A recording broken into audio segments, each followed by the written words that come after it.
que sienten que la vida se les va y aquellos que ya no tienen más ganas para continuar viviendo. Por alguna razón, entre los meses de septiembre de cada año se ha colocado un nombre específico como septiembre amarillo, incluso para poder concientizar de que necesitamos ayudar a alguien, porque hay tantas personas que perdieron el sentido de vivir. Hay tanta gente que no quiere más continuar viviendo. Y puede ser que esté hablando para alguien que ya tuvo inclusive intentos de suicidio más de una vez. O tú que no logras superar porque fuiste testigo de una escena particular de un familiar, de un amigo que se quitó la vida. Realmente eso es traumático, eso es doloroso y eso es triste. Mas hoy queremos encontrar en la Biblia aquellos motivos que debemos tener todos los días para despertar y decir, hoy tengo un motivo más para poder continuar luchando y viviendo. ¿Quieres descubrir? Lápiz y papel. Toma una Biblia, vamos juntos a estudiar. Vamos a una brevísima pausa. No cambies el canal, no deslices, quédate allí, que ya regresamos aquí en Libertad Sin Límites.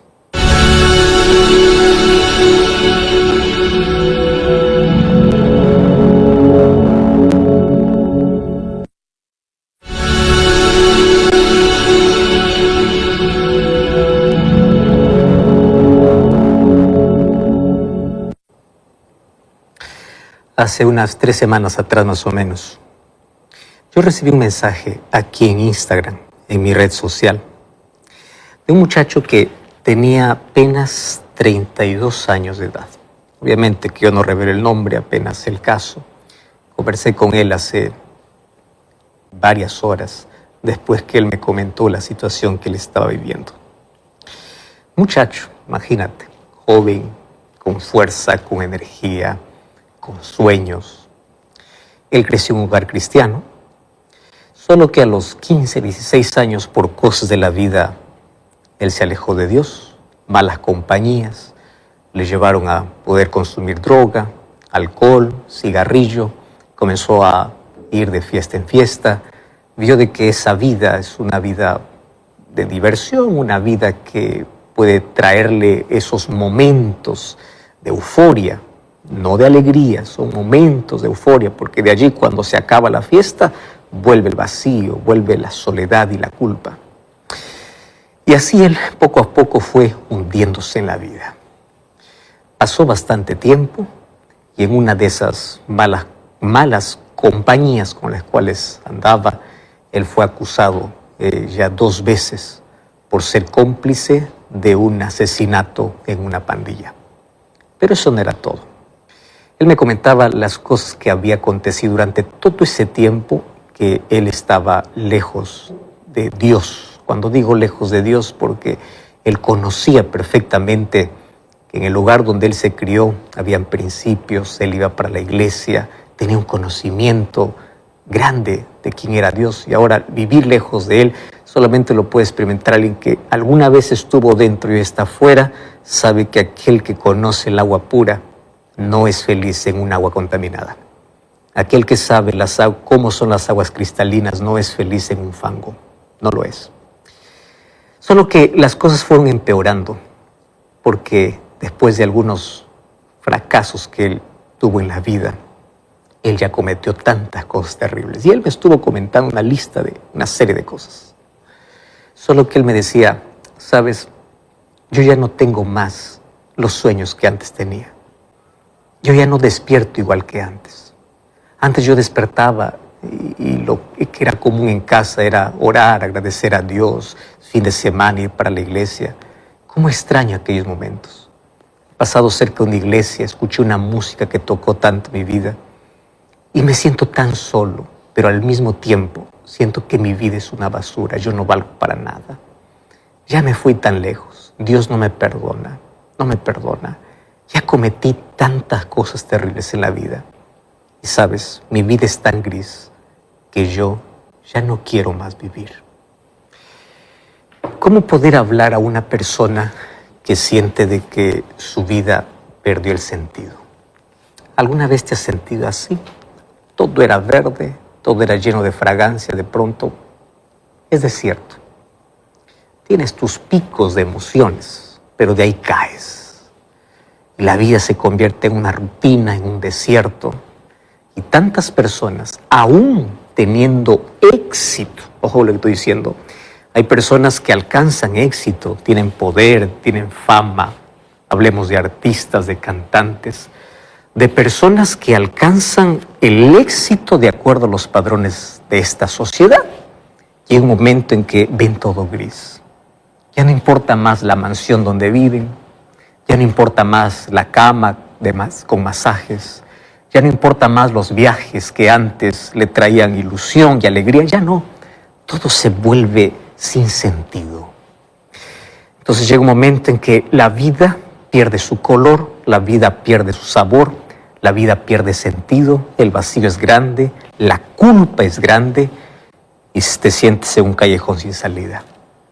Y aparte de eso, añade cómo Satanás puede usar personas o puede usar tu misma mente para decirte, tú ya no sirves para nada, ya no vales, ya te hundiste, ¿cómo te vas a levantar? Entonces el ser humano, como no ve una luz de esperanza, ¿qué cosa busca? Busca una soga, busca veneno, busca un cuchillo, busca un arma y dice, la solución para todo esto es quitarme la vida. Querido, tantas personas brillantes, inteligentes, famosas, poderosas, ricas, personas de toda clase social, personas religiosas y no religiosas, personas pobres y ricas, ancianos, niños o jóvenes, no importa la edad, no importa el credo, no importa el país, muchos ya intentaron quitarse la vida. Yo quiero hoy partir de un texto bíblico para poder abrir una conversa muy sincera. ¿Está bien? Lamentablemente esto es un tema tabú en muchas casas, inclusive en muchas iglesias. Nosotros necesitamos más hablar sobre el equilibrio en nuestra vida. Necesitamos más hablar que salvación no solo involucra el asunto espiritual. Salvación involucra el asunto mental, el área física, cuidado de la salud, buenos hábitos, pero el cuidado de nuestra mente. Y nosotros necesitamos más hablar de ese tema porque hay tantos mitos, hay tantos tabúes cuando se habla de que una persona quiere matarse, esa persona le falta fe, esa persona le falta confianza, una persona está deprimida, seguramente dejó de confiar en Dios. No, simplemente enfermó por circunstancias diversas de la vida, porque hay una culpa o una herida mal cerrada, hay una carga que no soporta. Y a veces en lugar de ser el soporte del más débil, somos una carga aplastante que incluso le puede llevar a tomar la fatal decisión de poder acabar con su vida. Entonces este es un tema que vamos a hablarlo de corazón a corazón, pero sobre todo partiendo de aquello que la Biblia dice. Mira, yo voy a leer un texto bíblico en Salmos capítulo 40, versículo 1, versículo 2 y versículo 3. ¿Está bien? Dice así: yo con paciencia esperé a Jehová, y Él se inclinó a mí y oyó mi clamor. Me interesa el versículo 2, porque la primera puede decir todos oramos, todos esperamos pacientemente a Jehová. Dios escucha, eso es lógico, ¿verdad? Pero el versículo 2 explica la situación en la cual se encontraba y dice así: Él me sacó del pozo de la desesperación y del lodo cenagoso. Puso mis pies sobre peña y enderezó mis pasos. ¿Sabes de qué está hablando? De una situación específica. ¿Alguna vez te hundiste en un pozo cenagoso? ¿Viste todo de lado y no encontrabas más el piso y cada vez te hundías y te hundías más? ¿Alguna vez te sentiste en la vida con ese tipo de angustia? Caído en un pozo, tu piso se abrió, tu suelo se abrió, caíste en la vida. Y cuando caíste, no encuentras suelo firme. Te sientes sucio, embarrado, acabado. Sientes que no hay manera de poder salir. Pero me interesa porque dice, de allí me sacó, puso mis pies sobre peña y enderezó mis pasos. Esta es la imagen perfecta de una persona que está pasando por una angustia terrible o por una depresión. siente que su suelo se abrió. Se siente en un pozo cenagoso. Esta es la figura. Versículo 3. Puso en mi boca cántico nuevo, alabanza a nuestro Dios. Verán estos muchos y temerán y confiarán en Jehová. Feliz el que pone en Jehová su confianza. Y ahí continúa el texto bíblico. Pero hoy quiero tocar ese texto para decirte que todos en la vida, en algún momento se nos quiebra el suelo. ¿Me escuchas, Fernando, Rodrigo, Elena, José? No eres el único que te sientes así. Todos algún momento en la vida, incluso aquí, este es un salmo de David, aquel hombre conforme al corazón de Dios. No me digas que por favor David no tenía fe. Él era un hombre de fe. No me digas que a David le faltó la confianza en Dios. Él confiaba en Dios. Pero en algún momento de la vida, él sintió que su suelo se abrió. Así como te sientes muchas veces en la vida. Entonces la pregunta es, ¿qué hacer cuando sentimos que en nuestra fragilidad nos hacemos pedacitos? Entonces aquí voy al punto. Pensar en el suicidio no es la solución. Yo quiero que juntos dialoguemos esto, porque ¿cómo podemos ayudar a una persona que quiere morir? ¿Alguna vez tú ya pensaste que la muerte sería la solución?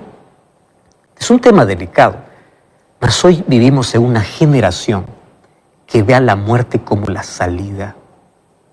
Mira, estamos llenos de teléfonos inteligentes, llenos de tecnología, llenos de edificios, llenos de buenas fachadas, de máscaras de sonrisas, pero nadie sabe qué hay detrás de aquella linda fachada, detrás de aquella linda casa. Nadie sabe qué hay detrás de cada sonrisa.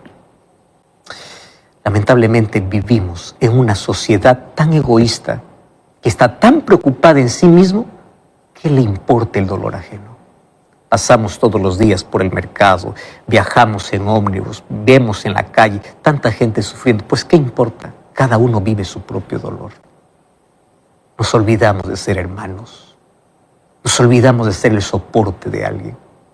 Y quiero que sepas que la persona que quiere quitar su vida es porque en algún momento piensa de que ya no tiene más salida. Y en sí no quiere morir. Lo que quiere es arrancar aquel dolor que no consigue adormecer. No consigue. No puede. Entonces, como no puede arrancar ese dolor que tanto le incomoda, piensa que la muerte es la salida. ¿Sabes que en la Biblia yo encuentro por lo menos 6 casos ya de suicidio? Para que entiendas que este es un asunto que acompaña al ser humano desde siempre. El primer caso de suicidio que encuentro en la Biblia es el caso de Abimelec. Abimelec era hijo de Gedeón. Un día él fue herido de muerte por una piedra de molino que fue lanzada por una mujer que estaba en lo alto. Esa piedra rompió su cabeza. Entonces él pide a su escuadrón y le dice así: mátame por favor, porque yo no quiero que alguien diga que una mujer me mató. ¿Qué cosa le lleva a matarse? La vergüenza que tenía. No supo lidiar en ese momento con la vergüenza, ¿no? Con un sentimiento. Decía, yo prefiero que tú me mates. Entonces, como el otro no le quiso matar, él mismo se mató. Él pudo haber sido auxiliado, probablemente, pero él mismo se quitó la vida. Saúl, primer rey de Israel, fue herido en la batalla, fue casi el mismo caso. Él, al ver de que estaba herido, pidió a su escudero que lo mate, no quiso, él mismo se echó sobre su espada y murió. Este tipo de muertes fueron ocasionadas por el miedo, por la vergüenza, por alguna situación que no supieron manejar. Sin embargo, me sorprende que hay otros tipos de suicidio en la Biblia registrados de una manera sorprendente, para que nos demos cuenta de que esto es un asunto que puede abarcar al más académico, al más inteligente, al rey, al más poderoso. Ahitofel es un personaje que no se habla mucho, pero en el Antiguo Testamento aparece como uno de los hombres más inteligentes y consejeros del rey. ¿Y sabes por qué se ahorcó? Porque se dio cuenta de que su consejo había sido rechazado. Su corazón se llenó de frustración, de decepción, de amargura. Mira, un momento de ira descontrolada. El hombre más brillante, más inteligente, el consejero, al ver de que su consejo no fue oído, se puso una soga y se ahorcó. Otro personaje, Zimri. Zimri era un rey. Al ver que la gente no lo apoyaba, entró en el palacio de la casa real y se quemó, él junto con la casa. Y el caso clásico encontramos en Judas, ¿no? Judas estaba angustiado por la culpa después de haber traicionado a Jesús.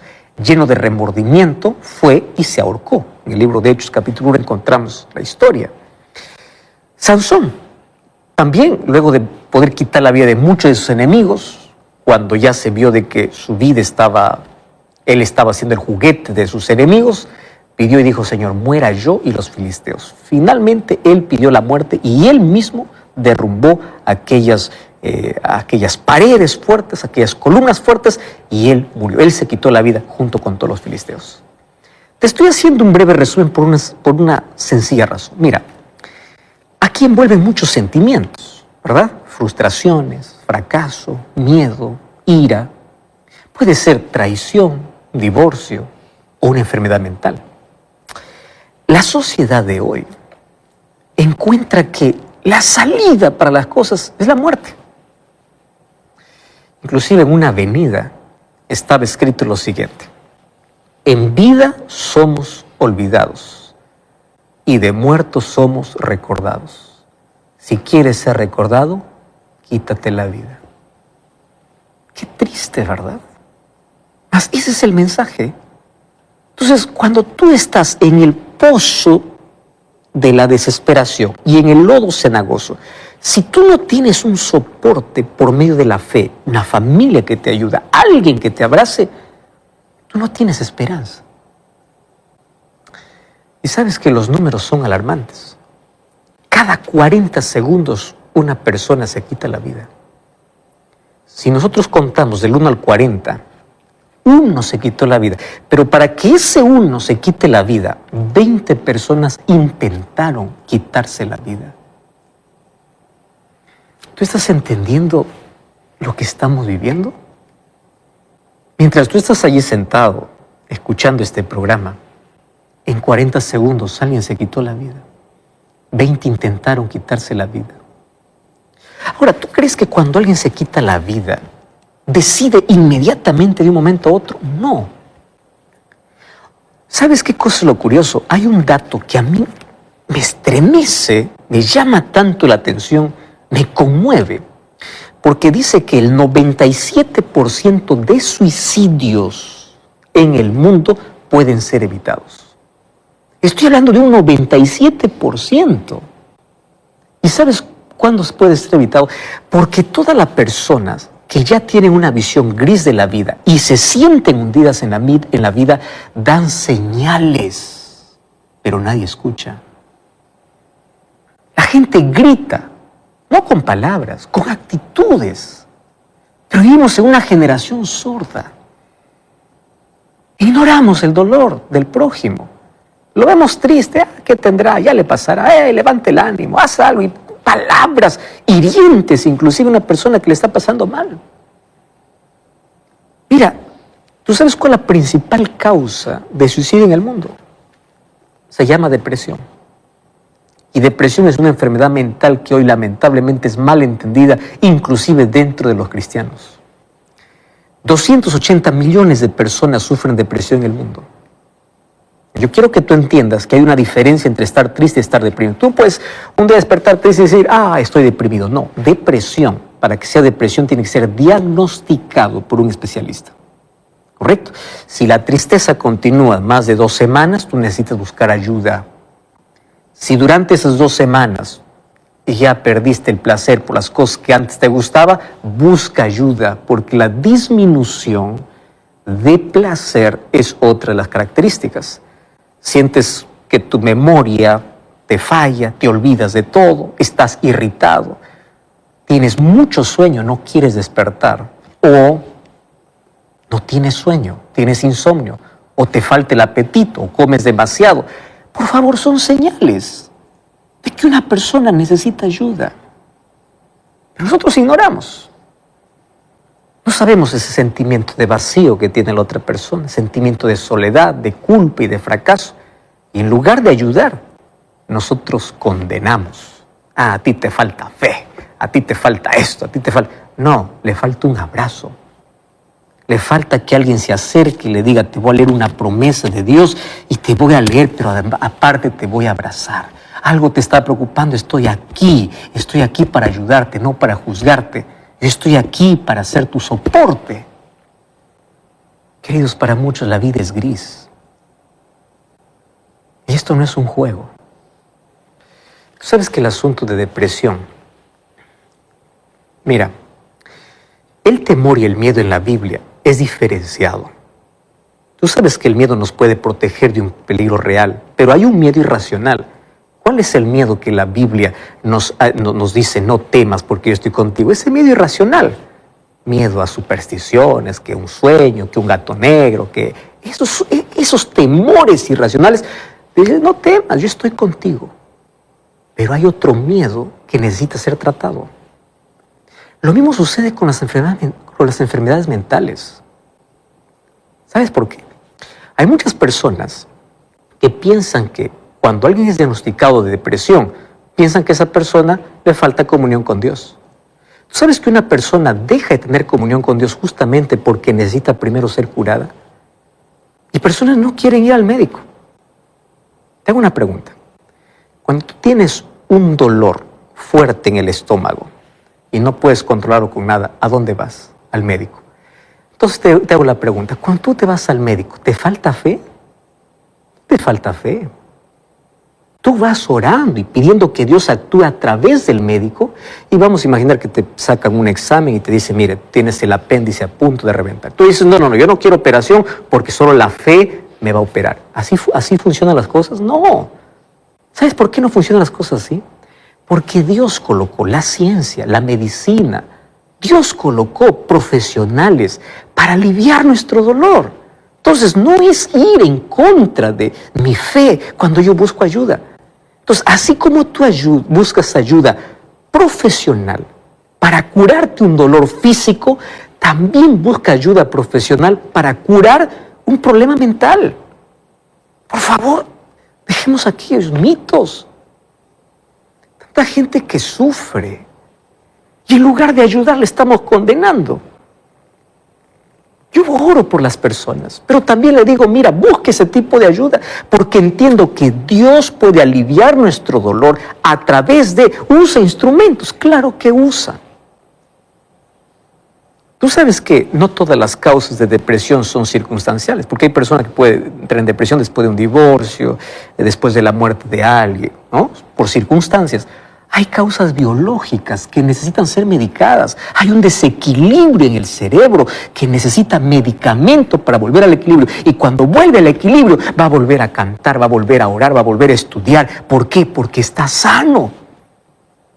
Entonces, una persona da señales y ante las señales que da, necesitamos ser una red de apoyo. Tú necesitas cultivar pensamientos y actitudes de fe, claro. Tú necesitas ser agradecido todos los días, claro, para no poder llegar a esa situación. Claro, eso enseña la Biblia, agradece a Dios en todo. Pero cuando una persona ya cruzó esa línea, necesita ayuda, no necesita más sermones, necesita de un abrazo, necesita que le acompañemos a un consultorio psicológico, necesita terapia, necesita oración, necesita fortaleza, necesita compañía, necesita un abrazo, necesita de actitudes, no solo de palabras. Y una de las maneras para poder evitar esto, obviamente, es tu estilo de vida. ¿Cuánta agua consumes? ¿Cuánto sol tomas? ¿Cuántas horas duermes? Cuida tu salud ahora, porque en un momento te puedes enfermar. Y si te enfermas, busca ayuda divina y profesional. Necesitamos reconocer las señales de alerta. Necesitamos aprender a escuchar a las personas sin condenar. ¿Cómo nos gusta hablar? A veces necesitamos solamente sentarnos y decir, aquí estoy para escucharte. A veces eso es suficiente. A veces las personas solamente quieren ser oídas. Tienes que estar alerta. ¿No crees que es por acaso aquellas frases, me quiero morir? Tú estás bromeando. No. Personas que dicen, mi vida no tiene sentido. Ignoramos, los juzgamos, los culpamos, no ayudamos. Abraza a esas personas. Háblales de las promesas de Dios, pero abrázalas, acompáñalas. No minimices su dolor ni condenes. Estoy aquí para ayudarte. Convence de que necesita ayuda espiritual, es correcto, pero también ayuda terapéutica, psiquiátrica o psicológica. Hace algunos años, yo recibí en mi email una de las cartas más tristes de mi vida. Un joven que yo conocí cuando era adolescente. Me contó todo lo que había pasado en su vida, que estaba obviamente llena de culpa, de remordimiento, sentimientos de odio. Solo que yo no pude en ese momento lidiar o no pude reaccionar de manera correcta, porque al final del email terminaba diciendo, tú eres la última persona que te escribo, porque después yo me quitaré la vida. Yo no tengo más motivos para seguir viviendo. ¿Sabes que en ese momento yo me quedé paralizado, con un nudo en la garganta, sin saber qué contestar? Muchacho, representa a miles de personas que buscan ayuda. Yo le contesté de inmediato, intenté de hacer todo lo que en ese momento podría hacer en la distancia. Pero hay tanta gente por culpa, porque siente fracasado, porque siente condenado, porque en lugar de recibir un abrazo recibe condenación. No tiene soporte. ¿Cómo es que Cristo actuaba cuando estaba en la tierra? ¿Acaso Él no era aquel que se acercaba del más miserable y lo abrazaba? Nuestra misión es esa, no ignorar a aquel que sufre, acercarnos, aproximarnos a las personas. Y Jesús cuando dice en Juan 10:10, yo he venido para que tengan vida y la tengan en abundancia, quiero que sepas que Dios vino para que tú tengas calidad de vida, no solamente que sobrevivas, sino tengas motivos para vivir. Así que tú tienes un propósito, tú no estás por casualidad, tú tienes un destino. Y si tienes un origen y un destino, el camino debe ser con sentido. Y para que tu vida tenga sentido y tengas motivos cada día para poder continuar, necesitas todos los días depender de Dios, mas también tener hábitos saludables. Y cuando te quiebras, buscar ayuda. Es parte del proceso. Que tu motivación sea amar y servir. ¿Escuchaste aquel dicho que dice